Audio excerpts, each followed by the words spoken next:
বিসমিল্লাহির রহমানির রহিম। আল্লাহ যাদেরকে জবান দিয়েছে জবান খুলে মুহাব্বতের সাথে কয়েকবার জিকির করে লা ইলাহা ইল্লাল্লাহ, লা ইলাহা ইল্লাল্লাহ,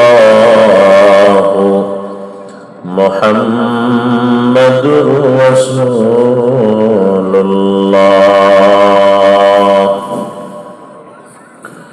अमल से बनती है ये जन्नत भी जहन्नम, अमल से बनती है ये जन्नत भी जहन्नम, ये खाक अपनी फितरत में न नारी है न नूरी, ये खाक अपनी फितरत में न नारी है न नूरी, बगैर जो आमाल हो इखलास व तक़वा, बर्बाद तेरे जिंदगी ऐश नजरमंद, बर्बाद तेरे जिंदगी ऐश नजरमंद, इखलास की आमाली जन्नत की हमरा, इखलास की आमाली जन्नत की हमरा, परहेज की मक़सद है जो तक़वा से हासिलमंद, परहेज की मक़सद है जो तक़वा से हासिलमंद।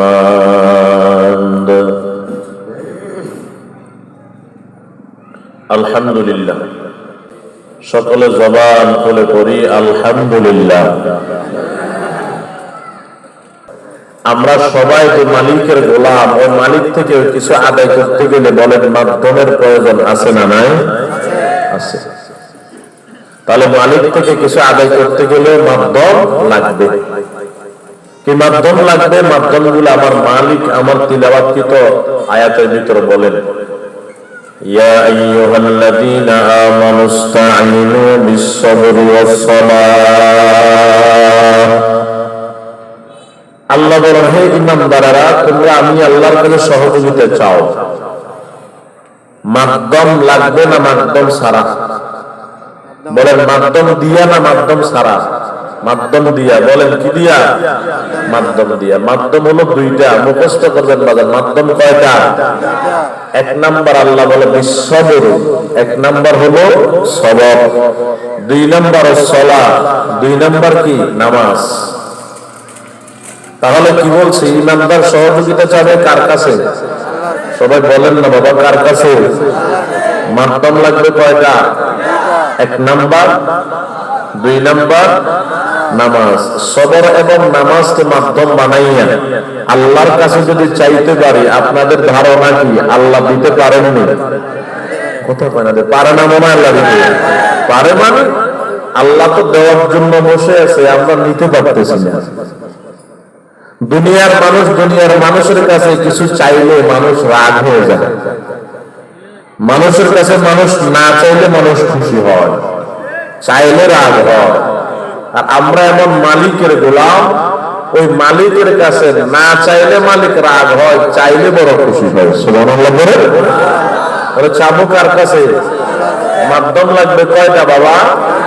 এক নাম্বার, দুই নাম্বার নামাজ। আসলে এই মাধ্যমগুলা নিয়ে আলোচনা করি। এক নাম্বার মাধ্যমের নাম হচ্ছে সবর। এই সবর তিন প্রকার। এক নাম্বার সবর আলাল ইবাদাহ, দুই নাম্বার সবর আনিল মাসিয়াহ, তিন নাম্বার সবর আলাল মুসিবাহ। এক নাম্বার ইবাদতের ক্ষেত্রে সবর, দুই নাম্বার গুনাহের থেকে সবর, তিন নাম্বার মুসিবতের ক্ষেত্রে সবর।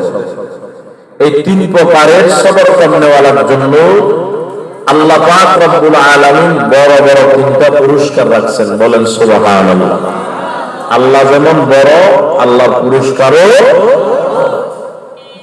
আপনারা যদি সময় দিয়ে একটু সহযোগিতা করেন, আমি চেষ্টা করব কোরআন এবং হাদিস থেকে এই তিনটা পুরস্কার শোনানোর জন্য ইনশাআল্লাহ। আসলে এক নম্বর সবরের নাম কি বলছি? সবর আলাল ইবাদা, ইবাদতের ক্ষেত্রে সবর।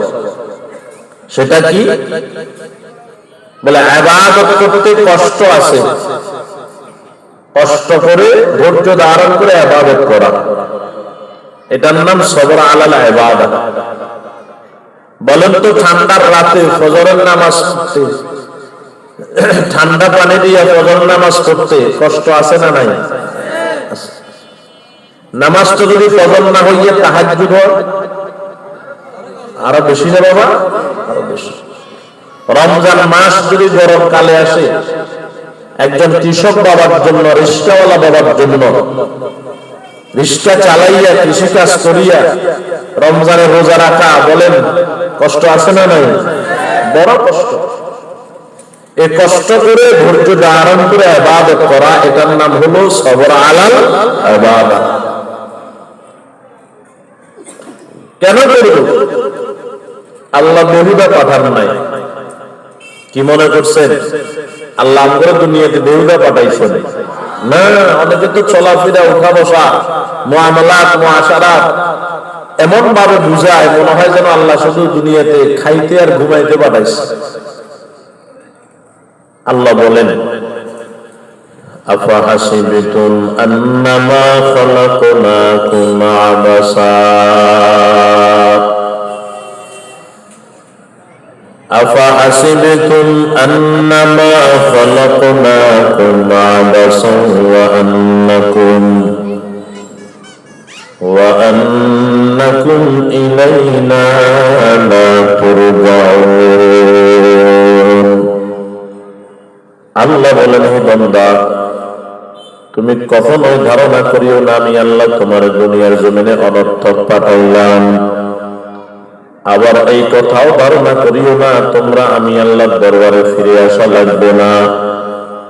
এই বান্দা, আমি আল্লাহ একটা উদ্দেশ্য সফল করার জন্য তোমাদেরকে দুনিয়াতে পাঠাইছি। একদিন আগে হোক, একদিন পরে হোক, তোমাদের সবাইকে আমি আল্লাহর দরবারে হাজিরা দেওয়া লাগবে। বলেন ঠিক কিনা? এই মুসলমান আমার বাবা, খেয়াল করেন, এই দুনিয়ার জমিনে আমরা কেউ অনর্থক আর বেকার বেহুদা আসি নাই। দুনিয়াতে চিরস্থায়ী থাকবো বিষয়টা এমনও নয়।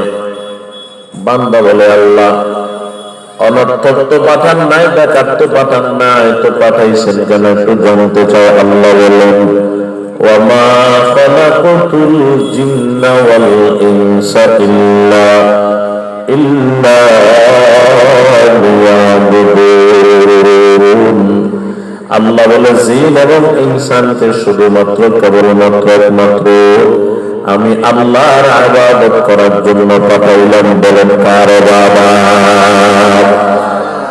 আল্লাহর ইবাদত করার জন্য পাঠাইছেন বাজান। আমি বলছিলাম ওই ইবাদতটা করতে বড় কষ্ট আছে, কষ্ট ছাড়া ইবাদত করা যায় না। কষ্ট না থাকলে বাজান ইবাদত সবাই করত, নামাজ কেউ বাদ দিত না। কষ্ট না থাকলে রমজান মাসের রোজা কেউ বাদ দিত না, সবাই রোজা রাখত। টাকার মালিক হওয়ার পরেও যাকাত দেয় না, কষ্ট আছে, এই জন্য টাকাগুলা দিয়ে দিতে কষ্ট লাগে, এই জন্য যাকাত দেয় না। টাকা থাকার পরেও এর বাজান খেয়াল করেন 7-8 লক্ষ টাকা খরচ করে হজ করতে যায় না, যাইতে বড় কষ্ট আছে। টাকা খরচ করতে কষ্ট আছে, এই জন্য যায় না। বুঝতে পারলাম, তাহলে ইবাদত করতে কষ্ট আছে রে বাবা। তবে খেয়াল করেন, কারো জন্য কথাটা হয়তো নতুন হইতে পারে। খেয়াল করেন বাবা, যদিও ইবাদত করতে বড় কষ্ট, এই জন্য একদল এই ইবাদতকে কষ্ট বানায় রাখছে। এরা ইবাদতে ডুব দিলে কষ্ট পায়। আর একদল আল্লাহর বান্দা আছে, ইবাদতকে কষ্টের জিনিস বানান নাই। যদিও ইবাদত কষ্টের জিনিস, এই ইবাদতের ভিতরে ডুব দিলে একদল বড় মজা পায়। আছে না? একদল ইবাদতের ভিতরে ডুব দিলে কষ্ট পায়, আর একদল ইবাদতের ভিতরে ডুব দিলে বড় মজা পায়।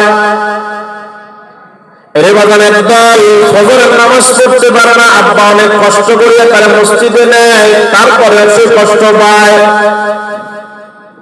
আর একদল আছে তারা ডাকা লাগে না, বয়স তার 70-80 বছর, গড়িতে মোবাইলে অ্যালার্ম দেওয়া লাগে না, কিন্তু নিজে নিজে ঘুম থেকে উঠিয়া যায়। এরা কষ্ট করিয়া মসজিদে গিয়া যখন বাজার নামাজের ভিতরে দাঁড়ায় যায়, রুকু করে সিজদা করে, তখন একটা মজা পায়, মজা। একদল আছে বাজার নামাজের ভিতরে দাঁড়াইলে কষ্ট পায়, ইমাম সাহেব কেরাত এত লম্বা করতেছে কেন, এর কাছে কষ্ট লাগে। আর একদল দেখবেন বলবে ইমাম সাহেব কেরাতটা যদি আর একটু লম্বা করতেন বড় ভালোই লাগবে, বড় মজায় লাগে, এর কাছে ইবাদত মজা লাগে। এই মুসলমান আমার বাবা, দেখবেন 25-30 বছরের যুবকেরা অনেকে রোজা রাখতে পারে না, আসেনি দিকে নাই মনে হয়। এদেরকে জিজ্ঞাসা করবেন তুমি রোজাটা রাখো না কেন, বললে বড় কষ্ট। আর দেখবেন আরেক দল 80 বছর মুরব্বি রোজা রাখে, রোজা ভাঙবে না। এরা যদি জিজ্ঞাসা করেন বাবা এত কষ্ট করে রোজা রাখার দরকার কি, পারলে তো ভাঙতেও পারেন, তখন আল্লাহর 80 বছর বন্দায় জবাব দেয় প্রয়োজনে রোজার জন্য জীবন দিতে রাজি, 1 মিনিটের জন্য রোজা ভাঙতে রাজি নয়, এমন আছে না? একদল ইবাদতের ভিতরে কষ্ট পায়, আর একদল ইবাদতের ভিতরে বড় মজা পায়। এর বদল খেয়াল করেন, এমন কিছু কাজ আছে যেগুলোকে বাহ্যিক ভাবে দেখতে দেখা যায় কষ্ট, কিন্তু ভিতরে মজা, ঠিক নেই? কষ্টের ভিতরে মজা আছে বাবা, খেয়াল করেন বাবা। বুঝানোর জন্য বলতেছে, দেয়া করে মাফ করবেন, উদাহরণ দিতেছে বোঝানোর জন্য। কষ্টের ভিতরে মজা কেমন? ছোট্ট একটা নদী, দুই পাশে দুইজন যুবক যুবতী একে অপরের সঙ্গে প্রেম প্রীতি ভালোবাসা মহাব্বত করছে, একজন আর একজনকে ছাড়া বাঁচে না। খেয়াল করেন বাবা, হঠাৎ করে যুবকের আব্বা আম্মা জেনে গেছে, মোবাইল দিয়ে অন্যের সঙ্গে সম্পর্ক করে ফেলল, মোবাইলটা নিয়ে নিল, দুইজনের সম্পর্ক বিচ্ছিন্ন করে দিল। যদি এই গাঢ় সম্পর্কের ভিতরে, মজার সম্পর্কের ভিতরে, গভীর সম্পর্কের ভিতরে যদি মোবাইলটা নিয়ে যোগাযোগ বন্ধ করে দেয়, আর ভালো লাগবে নি? লাগবে ভালো? না না বাজান, ঘুম হারাম হয়ে যাবে, খানা হারাম হয়ে যাবে, এরে বাজান সাজসজ্জা হারাম হয়ে যাবে, এর বাজান দিন যাইতে রাত যাইতে বড় কষ্ট হবে। দিন যায় রাত যায়, যুবতীর সঙ্গে যুবকের কোন সম্পর্ক নাই, মাস পারে দিল, হঠাৎ করে একদিন যুবক ফোন দিয়ে দিল, যুবতী ফোন দিল, ও আজকে 1 মাস পর্যন্ত তোমার সঙ্গে আমি যোগাযোগ করতে পারি নাই। কই কেন? আব্বা আম্মা যোগাযোগ করতে দেয় নাই, যোগাযোগ বন্ধ করে দিছি। এটা আব্বার মোবাইল, আমার মোবাইল আব্বা নিয়ে নিছে, আজকে থেকে তোমার সঙ্গে আবার যোগাযোগ করতে পারুন না। তবে আজকে রাত্রে একটা অফার আছে, যদি আজকে রাত্রে তুমি আমার বাড়িতে আসতে পারো দেখা করার জন্য, আজকে দেখা করা যাবে, আব্বা আম্মা থাকবে না। যদি এমন একটা অফার বাজার যুবকের দেয়, বলেন না এই যুবক আর এই রাত্রিবেলা ঘুমাইতে পারেনি? পারে বুঝি? না না, ঘুম হারাম। কেমনে যাবে বন্ধুর বাড়িতে, আর কেমনে দেখা করবে? এই মুসলমান আমার বাবা, রাত্রে একটা সময় দিবে, একটা ওই যে নদীর কিনারে বলছিলাম বাজার দুই পাশে দুইজন মানুষের মাঝখানে একটা নদী, নদীর কিনারে গিয়ে দেখে না নৌকা নাই, মাঝি নাই, কেমনে পারে দিবে? এখন নৌকার জন্য অপেক্ষা করতে গেলে সকাল হয়ে যাবে, বন্ধুর সঙ্গে দেখা হবে না। আবার যদি এই কনকনে শীতের রাত্রে পানিতে নামিয়া যায়, বড় কষ্ট, পানি বড় ঠান্ডা, এখন করবে কি? না না, কষ্ট লাগলে আমার কোনো অসুবিধা নাই, বন্ধুর সঙ্গে আজকে দেখাই করা লাগবে।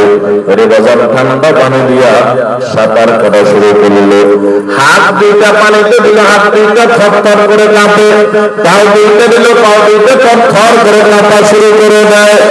বাপ্পার পুরা বডিটা পানিতে দিয়া সাঁতার কাটা শুরু করলো, বান্দা থরথর করে কাঁপে, বুঝে থাকলে বলবেন বাজান, শারীরিক ভাবে যত কষ্ট পাও এই বান্দার মনটা খুশি না নারাজ? কথা কয় না। খুশিরে বাজান, খুশি কয় কেন? নদীটা পারে দিতে পারলেই তো বন্ধুর সঙ্গে দেখা হওয়া যাবে, শারীরিক কষ্ট পাইলে কোনো অসুবিধা নাই। এই জন্য এই কষ্টের ভিতরে বরং মজা পায়, বরং মজা পায়।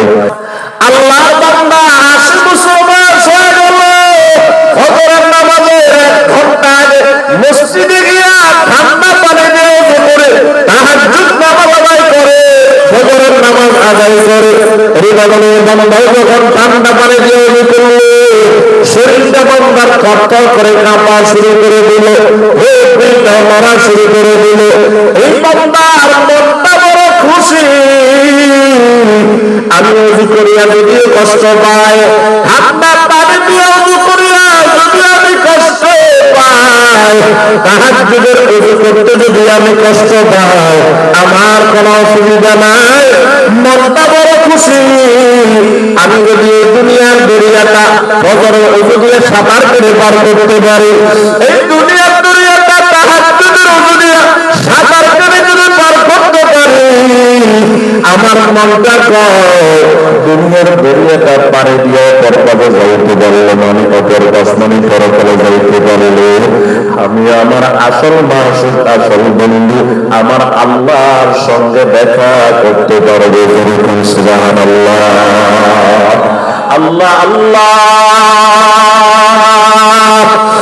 বন্দম রেখে রে বগো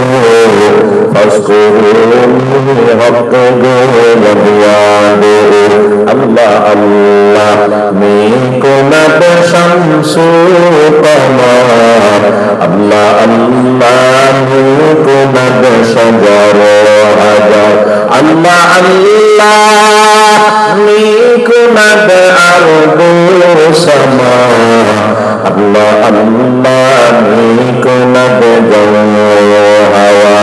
তো খোদা বন্দে ইয়ামিনি, তো খোদা বন্দে ইয়াসারি, তো খোদা বন্দে ইয়ামিনি, তো খোদা বন্দে ইয়াসারি, তো খোদা বন্দে আরবি, তো খোদা বন্দে সামাই, তো খোদা বন্দে আরবি, তো খোদা বন্দে সামাই, তো খোদা বন্দে কারিবি, তো খোদা বন্দে গাইবি, তো খোদা বন্দে কারিবি, তো খোদা বন্দে গাইবি। লিমানিল মুলকু তুবু সাজা ওয়ার খোদাই, লিমানিল মুলকু তুবু সাজা ওয়ার খোদাই। জবান খুলে বলেন ইবাদত করব কার জন্য? আল্লাহর জন্য ইবাদত করব। এবার বাজান 1 নম্বর পুরস্কারটা বুঝে নেন। আমি বলছিলাম 3 সবরের 3 পুরস্কার। 1 নম্বর সবর, সবর আলাল ইবাদা, ইবাদতের ক্ষেত্রে সবর। যদি ইবাদতের ক্ষেত্রে সবর করতে পারি আল্লাহ পুরস্কার দিবেন। কি পুরস্কার? আল্লাহ কোরআন থেকে বুঝে নেন। আল্লাহ বলেন ইন্নাল্লাযীনা আমানু ওয়া আমিলুস সালিহাত কানাত লাহুম জান্নাতুল ফিরদাউস নুজুলা ওয়া মান ইউতি'ল্লাহা ওয়া রাসূলাহু ইউদখিলহু জান্নাতিন তাজরি মিন তাহতিহাল আনহার ওয়াসীকাল লাযীনা ইত্তাকাউ রাব্বাহুম ইলাল জান্নাতি যুমারা হাত্তা ইযা জাউহা ওয়া ফুতিহাত আবওয়াবুহা ওয়া ক্বালা লাহুম খাজানাতুহা সালামুন আলাইকুম তিবতুম ফাদখুলুহা খালিদিন। আল্লাহ বলে 1 নম্বর বান্দা যদি ঈমানটা আনার পর যদি নেক আমল করতে পারো, নেক আমল মানে বান্দা ইবাদত যদি ইবাদতটা করতে পারো, রে বান্দা তুমি আমাকে দিবা ইবাদত, আমি আল্লাহ করে ইবাদত এবং আমার রহমতকে সমন্বয় করিয়া ইবাদত এবং রহমতের বিনিময়ে আমি আল্লাহ করে পুরস্কার দিয়া দিব আমার জান্নাত।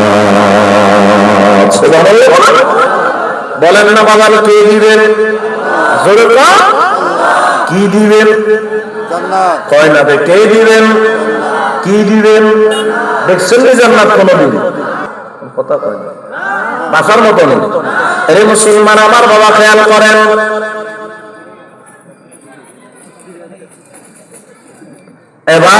ইবাদতের বদৌলতে আল্লাহ জান্নাত দিবেন।